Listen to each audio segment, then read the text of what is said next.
Eastern Wisdom and Modern Life with Alan W. Watts. Produced by KQED San Francisco for the Educational Television and Radio Center.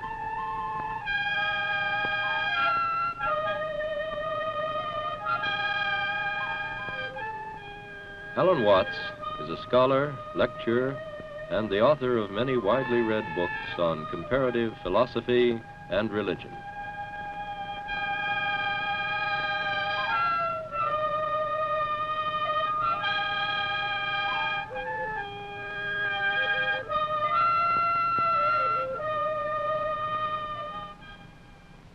I suppose most of you are familiar with this old optical illusion. And you're asked the question, which of the three thick black lines is the longer? And I suppose one's natural reaction is to say the one on the left. And I think you know that this is a result of the illusion of perspective, an illusion with which we are so used, to which we are so used, and by which we are so easily fooled once we've accustomed ourselves to it. You might, if that picture were drawn more vividly, even be predisposed to thinking that was a real passage stretching away from you with doors at the end. Of course, if you came up against that kind of thing painted against the wall, you might make the mistake of walking into it and banging your nose.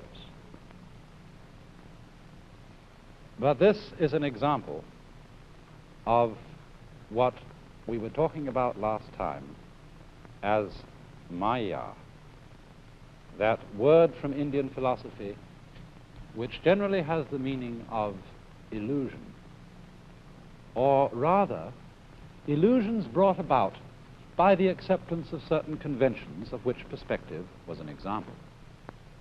And when we are not aware that certain things which we take for granted, like the separateness of things from each other, when we are not aware that this is a matter of convention, we are apt to be fooled. Now, I think one of the conventions by which we tend to be fooled more than almost any other is time. And for all human beings, time is a matter of extraordinary importance. And perhaps this is one of the principal ways in which we differ from animals. Because man has been called a time-binding animal. That is to say, a creature who is vividly aware of the fact that his life moves, as it were, along a line from the past through the present and into the future. Animals apparently live pretty much moment by moment. They don't appear to have very strong memories, but because man has a strong memory, he is able to bear the past in mind and, as it were, cast it forward into visions of the future based upon what has happened in the past. And therefore, although this facility gives man the most extraordinary ability to plan his life, to prepare for future eventualities, at the same time, there is a very heavy price which he pays for it, and especially if he takes this ability too seriously. In other words, if he doesn't realize that the true reality in which he lives is the present moment now. For example, the animal probably doesn't concern itself very much with problems of future disease, death, or starvation, and things of that kind. If an animal sees another dead animal lying around, I don't suppose he thinks to himself, well, one day that's going to happen to me. Rather, he just sees a dead animal, sniffs it, sees whether it's good to eat, and wanders away.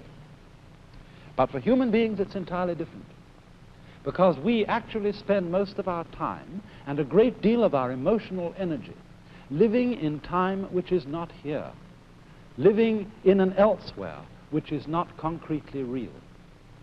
So much so that although we may be quite comfortable and happy in our present circumstances, if there is not a guarantee, not a promise of a good time coming tomorrow and tomorrow and tomorrow and tomorrow, we are at once unhappy, even in the midst of pleasure and affluence. And so we develop a kind of chronic anxiety about time. We want to be sure more and more, because of our sensitivity to the feeling of time, we want to be sure more and more that our future is assured. And for this reason, the future becomes of more importance to most human beings than the present. And in this sense, we are hooked, taken in by a maya, because it is of very little use to us to be able to control and plan the future unless we are capable at the same time of living totally in the present. And so, when in civilized societies we spend so much of our time living for the future, we become very much like those celebrated donkeys, you know, that have a carrot fastened on a stick that's tied to the neck, you know, behind here, and it comes over, and there's the carrot dangling in front of them. And they pursue it, but can never reach it. And so in exactly the same way, it's that way with us. My goodness, don't you remember when you went first to school? And you went to kindergarten. And in kindergarten, the idea was to push along so that you could get into first grade, and then push along so that you could get into second grade, third grade, and so on, going up and up. And then you went to high school, and this was a great transition in life. And now the pressure is being put on. You must get ahead. You must go up the grades and finally be good enough to get to college. And then when you get to college, you're still going step by step, up to the great moment in which you're ready to go out into the world. And then when you get out into this famous world comes the struggle for success in profession or business. And again, there seems to be a ladder before you, something for which you're reaching all the time. And then, suddenly, when you're about 40 or 45 years old in the middle of life, you wake up one day and say, huh? I've arrived. And by Jove, I feel pretty much the same as I've always felt. In fact, I'm not so sure that I don't feel a little bit cheated. Because, you see, you were fooled. You were always living for somewhere where you aren't. And while, as I said, it is of tremendous use for us to be able to look ahead in this way and to plan, there is no use planning for a future, which when you get to it and it becomes a present, you won't be there. You'll be living in some other future which hasn't yet arrived. And so in this way, one is never able actually to inherit and enjoy the fruits of one's action. You can't live at all unless you can live fully now. And because now is never satisfactory, because we're never really living in it, we get more and more avid to go ahead and pursue the future.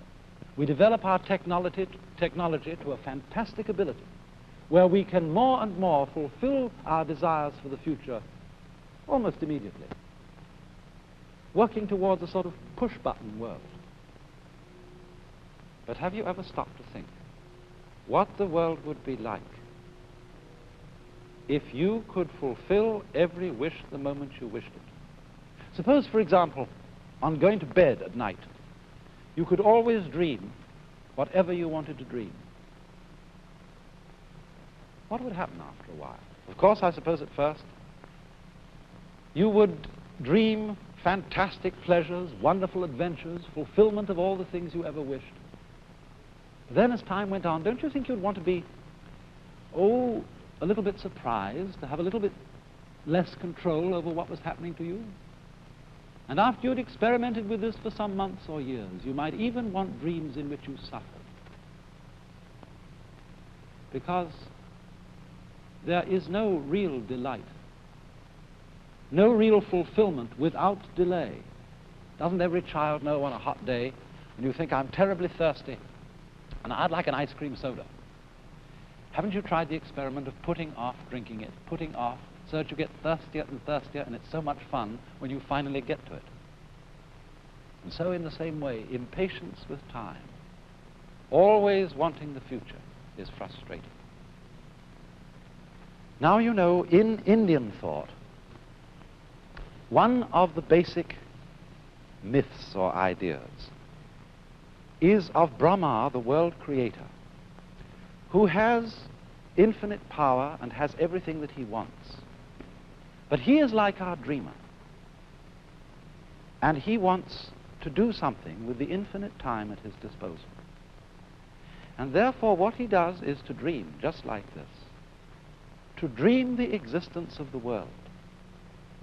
And he does it over enormous and incalculable periods of time, dreaming that he is the knower, the self, in every single creature that exists in the world, dreaming them all at once, experiencing their joys and sorrows, completely plunging himself into the adventure of forgetting who he is. But he does this for immense and vast periods, rivaling in conception the latest modern astronomical ideas of the extent of time. You know, the basic reckoning period of time in the life of Brahma, the creator, is called a kalpa.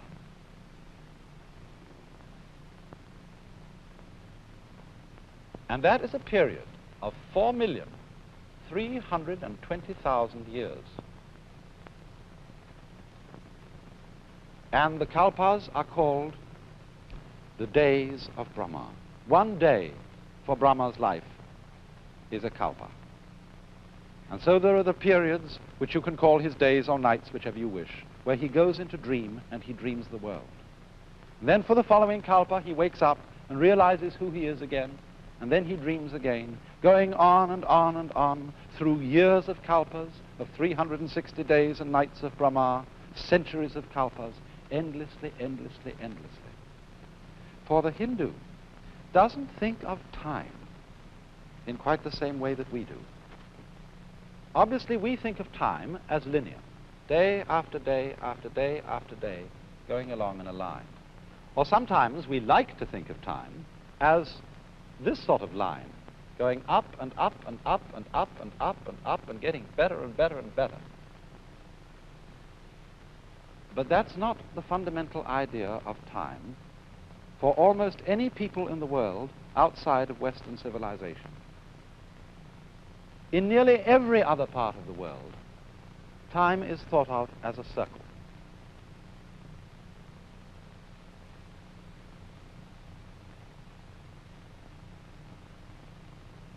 And they say, after all, isn't it reasonable for it to be a circle? Look at your watch. Doesn't your watch go round and round? But the Hindus not only think of time as cycling, going round and round and round forever, just as the earth cycles round and around the sun. They also think of it in another quite fundamentally different way from our conception of time. I referred to this idea that's common among us, that time is going up and up and things are getting better and better. But in the general Hindu view, in every cycle of time, things tend on the whole to get worse and worse. They divide the kalpa into a number of shorter periods, each of which is called a yuga. But the yugas are so arranged that there are 4 of them in what is called a mahayuga or great yuga. The first one, occupying this period, is the longest. The second one occupies a shorter period, from here to here. The third, still shorter than the second. The fourth, the shortest of all. And the names that are given to them are the names of the throws in the Indian game of dice. The best throw, the throw of 4, is called Krita. And that lasts for the longest time. It is a golden age where everything is just fine. The next one is called Treta, the throw of 3. Pretty good, but not quite so good. The third is called Dvapara, the throw of 2. And here, good and evil are equally balanced, not so hot.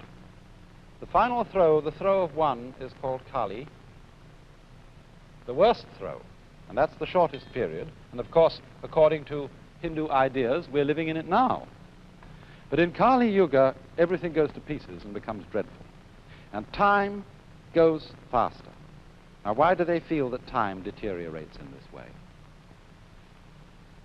It is because as one lives in time and becomes more and more conscious of time, we tend more and more to pursue the future, as I said a little while ago.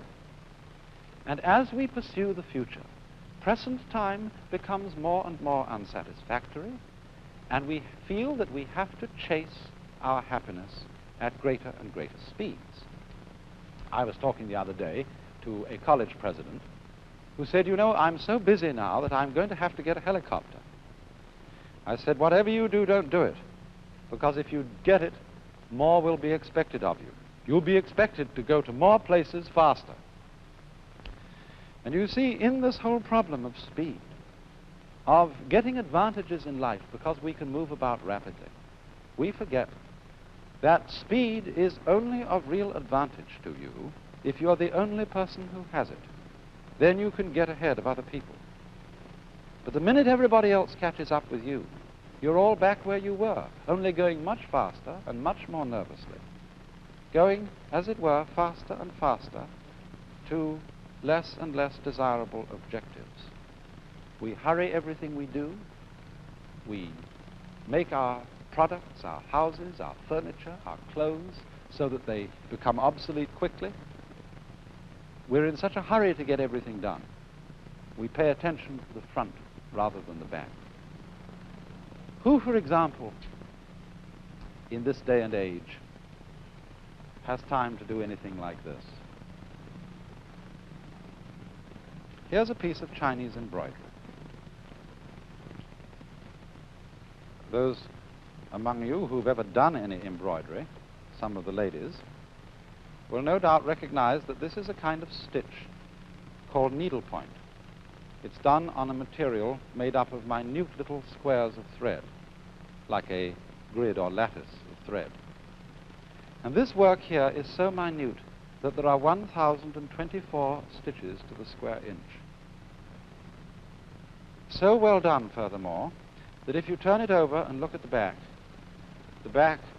is almost as neat as the front. You know, ordinarily when you embroider, you take shortcuts around the back and take threads, jumping spaces and tying knots and things of that kind. But here, no hurry. Or take such an ordinary object as a lady's pocketbook. This again is Chinese embroidery work in shaded silk, very patiently done over a padded base underneath so that the figures stand out. And inside it, a little sewing case, which opens up, showing concealed within the place for the scissors, but the most delicate work. But in this day and age, we don't have time for it.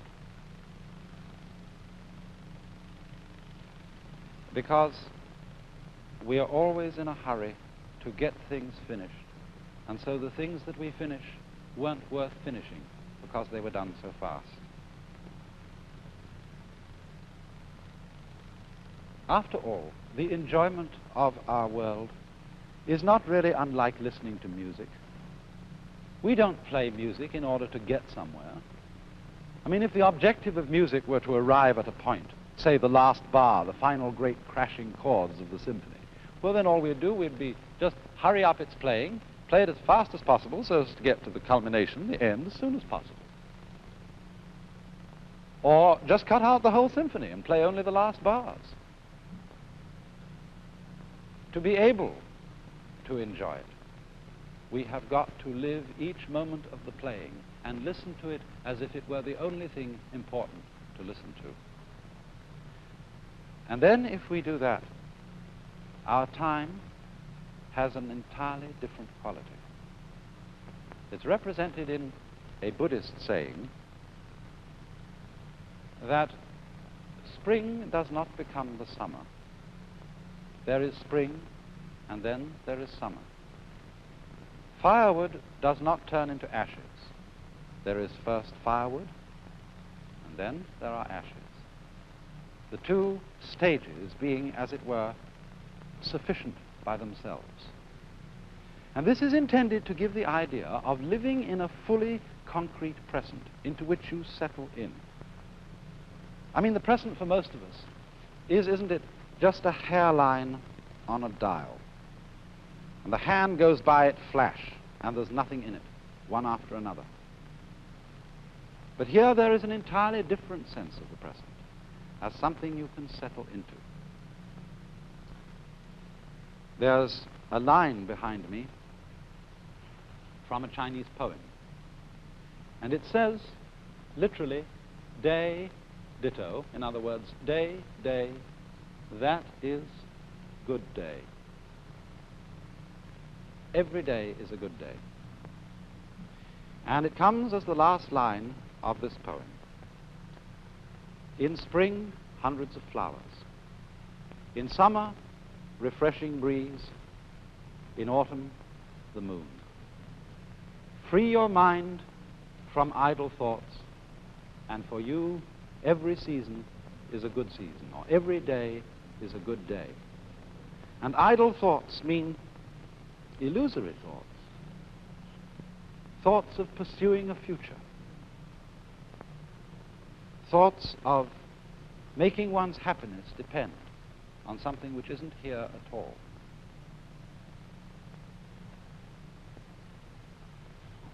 But when one can come to realize that the present is the only place in which you live, and that the past and the future are now no more than useful illusions, still useful, but useful only if one can live in the present, then, as I say, one can settle into full participation with the momentary reality of life as it goes along, just like music. And so in the arts of the Far East, there is reflected a kind of delight in momentariness. One can really consider, for example, this stem of a broken bamboo.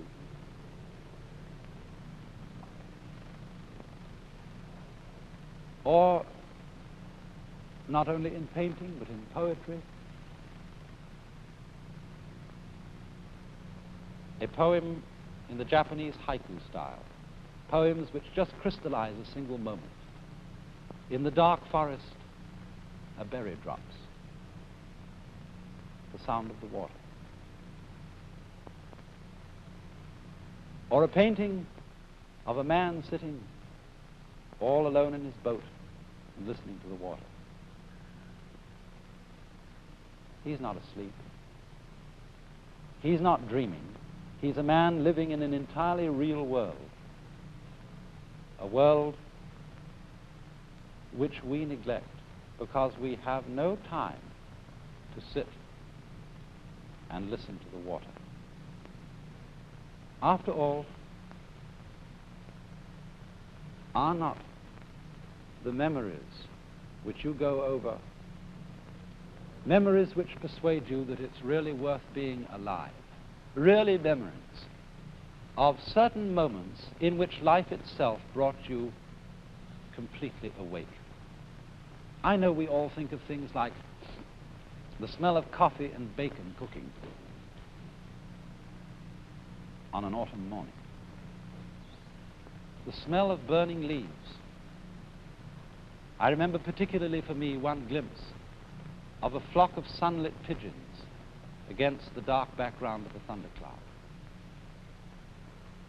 And it's incidents like that that are very largely celebrated in Far Eastern art and poetry. Perceptions of the full reality and intensity of the moment. Such a one as this. The sea darkens. The voices of the wild ducks are faintly white. A brushwood gate, and for a lock, this snail, or paintings where one sees just a few birds on a branch,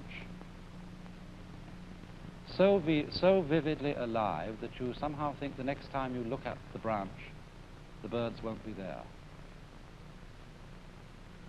This is all an art form possible for people who feel themselves to be living in this real momentary world.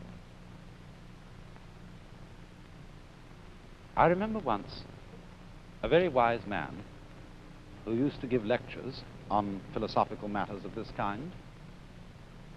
Before he started giving any lecture, would sit for a while looking at his audience very intently like this.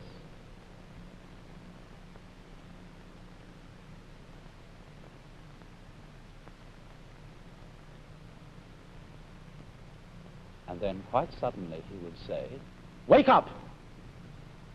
You're all fast asleep. And if you don't wake up, I won't give any lecture."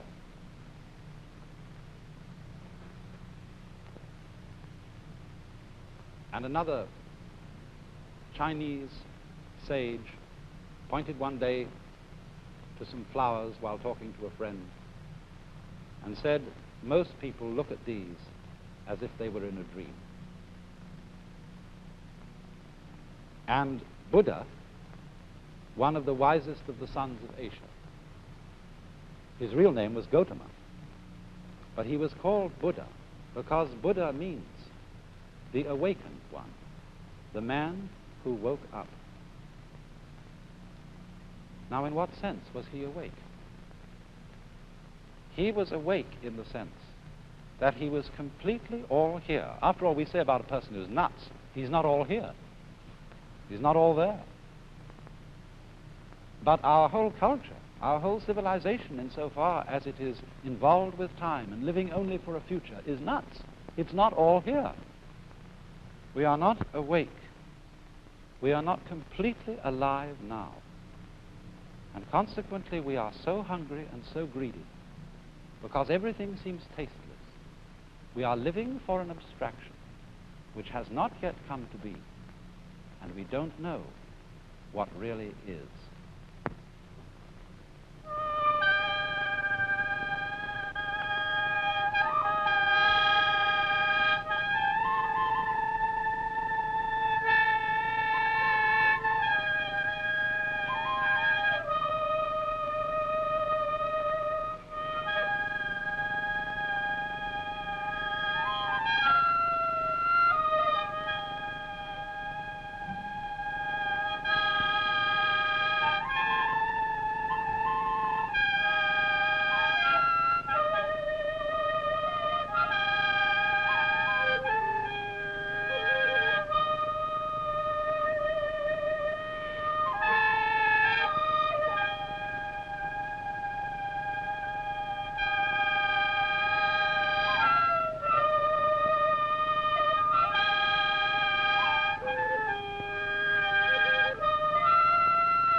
This is National Educational Television.